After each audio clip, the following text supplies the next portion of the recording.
flight that crashed in the ocean near Long Island in July 2006. These are the remains One, see? in unclear circumstances near Ustica, Italy in 1980. Why wasn't the same thing done with United 93? Given the controversy on the absence of debris, coupled with the rumors of possible shoot-down, it would have been the perfect way for all conspiracy theories to rest. Instead, we are told all the recovered parts of the plane have been sequestered by the FBI, and no one has ever been able to see them. As far as we know, Flight 93 might have never crashed in Shanksville to begin with. There is another problem for those who support the official version. When an airplane crashes to the ground, normally a plume of thick black smoke rises to the sky and continues to burn until all the fuel is consumed. But instead of being faced by something like that, this is what the people in Shanksville saw.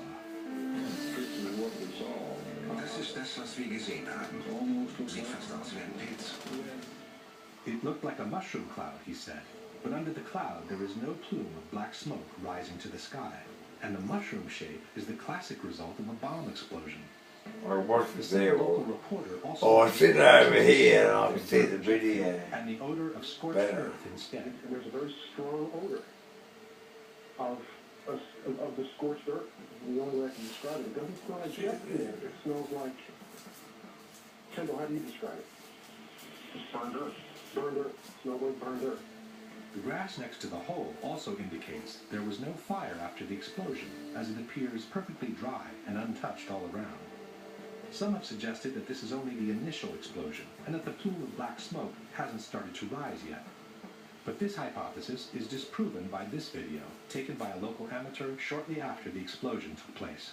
Crash over on Lambertsville Road. As one can see, the initial cloud floats in the air, but the typical plume of black smoke rising from below is not there. I don't know anything. If we fast forward the video, we can see that the situation doesn't change much.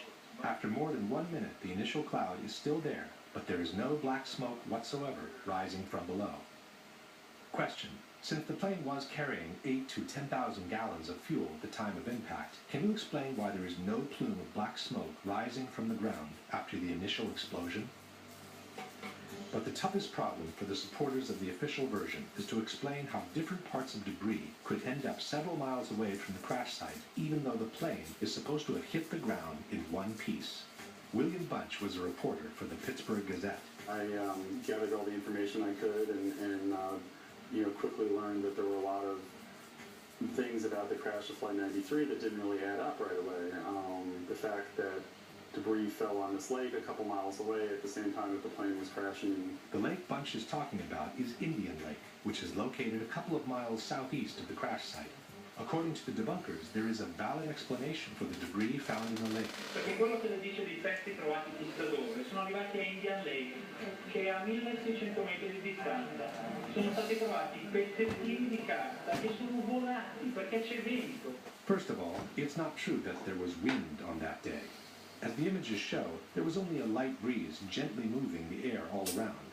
The very cloud from the explosion, as we have seen before, practically didn't move for over 1 minute. Secondly, it wasn't just small pieces of paper that were found. From the Pittsburgh Tribune we read, by Wednesday morning, crash debris began washing ashore at the marina. Witness John Flegel said there was something that looked like a rib bone amid pieces of seats, small chunks of melted plastic, and checks. In any case, the problem is not limited to Indian Lake, which is 2 miles away from the crash site. Debris from the plane was found as far as 8 miles away in New Baltimore. This is the map of the debris field published by the Pittsburgh Tribune. CNN also reported the secondary field, confirming that the debris belonged to Flight 93. Well, Darren, in the last hour or so, the FBI and the state police here have confirmed that they have cordoned off a second area about 6 to 8 miles away from the crater here where this plane went down. This is apparently another debris site, which raises a number of questions. Why would debris from the plane, and they identified it specifically as being from this plane, why would debris be located 6 miles away? Could it have blown that far away? Seems highly unlikely. And as to whether it broke up on the way, we don't know that. FBI is being very tight-lipped about that. But again, it leads to that possibility. It certainly leads to a number of questions.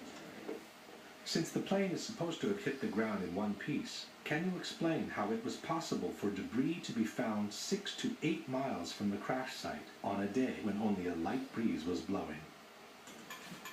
The extension of the debris field is not the only fact suggesting a shoot-down. There are other elements that seem to confirm it. Standing there watching on TV and the lights flickered in the building. And we heard the engines roar. And we took off out of the building as we were coming out from the office out through the building. The ground shook and we heard, big boom. Looked over and saw a big ball of fire. Flegel later told other people about the lights flickering. I was in Atlanta and I was sitting there talking to another guy and I was explaining to him about whenever we were standing in the office and the lights flickered and everything. And as soon as he heard me say that, he immediately stopped me and he said, well, I'm retired from the Air Force. He said, that plane was shot down. And I said, why? And he said, because whenever the lights flickered, they zapped the radar frequency on everything before they shoot. The mayor of Indian Lake also remembers the power going off just before the crash. Our power had gone off, and then we saw the tremor. It's not like a missile across our house. I mean, it was going that fast. The mayor of Shanksville, Ernie Schull, had something interesting to say. I know of 2 people, I will not mention names, that heard a whistle, Schull said. They both lived very close, a couple of 100 yards. This one fellow served in Vietnam, and he said he's heard them. He heard one that day. But who could have possibly shot the plane down? As far as we know, there are no witnesses who saw fighter jets near Flight 93 at the time of the crash.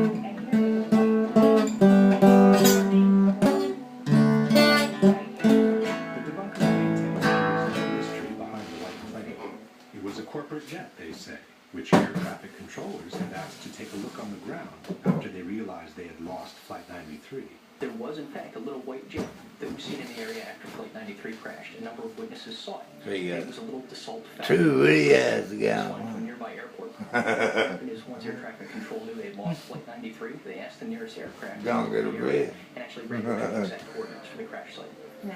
Susan McElwain, however, remembers seeing the white plane before the crash, not after. About 11:30 that night, the FBI came, wanted to talk to me.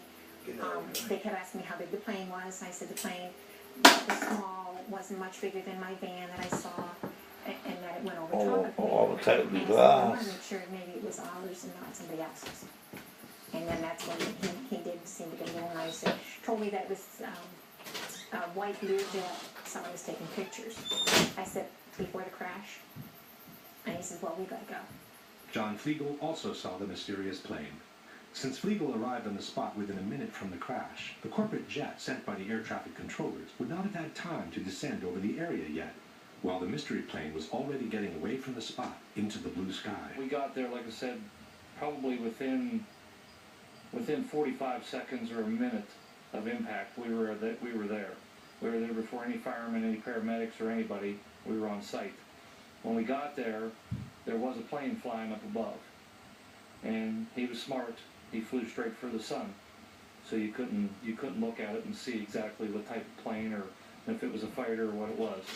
But we caught a glimpse of it, and as he was swinging, basically traveling in the same direction as the plane. If the plane was actually shot down, one big question arises. What are we to make of the heroic gesture by the passengers who chose to force the plane to the ground, we are told, in order to save the lives of other fellow countrymen? In truth, this heroic gesture by the passengers has been refuted by the 9/11 Commission itself. It was the hijackers who wrote the commission, and not the passengers, who chose to intentionally crash the plane in Shanksville. The passengers never even made it into the cockpit. From the final report we read, At 9:57, the passenger assault began. But for more than 5 minutes, writes the commission, the passengers were unable to break into the cockpit. After a while, as the outside attack continued, Jarrah asked, "Is that it?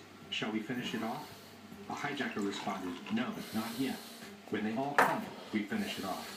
It should be noted that this dialogue was allegedly extracted from the cockpit voice recorder of Flight 93, but the actual recording, as we've said before, was never played in public. At 10:02, a hijacker said, "Pull it down, pull it down."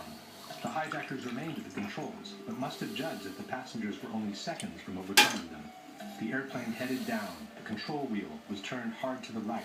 The airplane rolled onto its back, and one of the hijackers began shouting, "Allah is the greatest, Allah is the greatest." With the sound of the passenger counterattack continuing, the aircraft plowed into an empty field in Shanksville, Pennsylvania at 580 miles per hour, about 20 minutes flight time from Washington, D.C.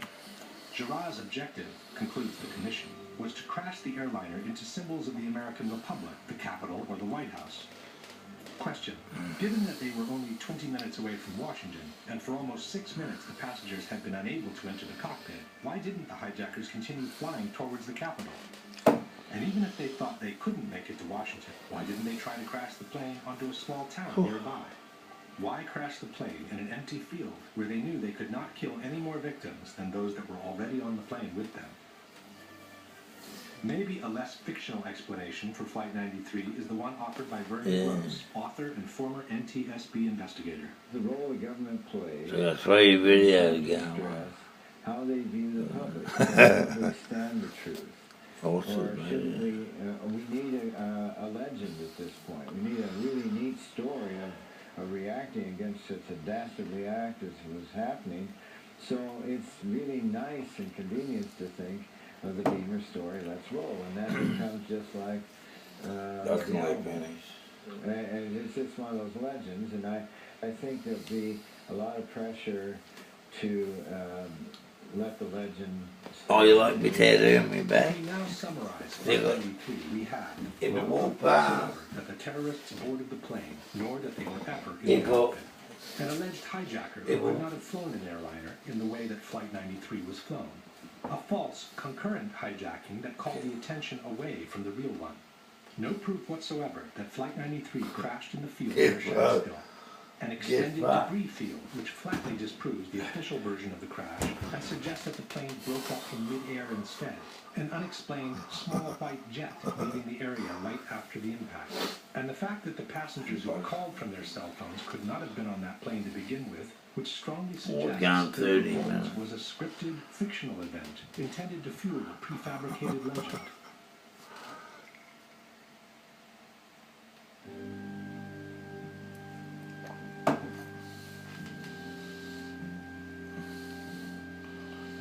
Louder.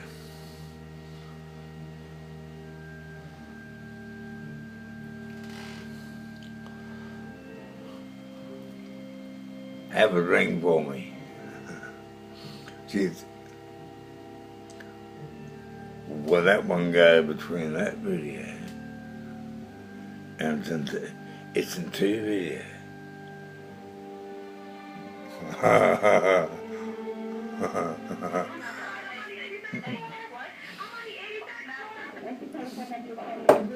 Okay.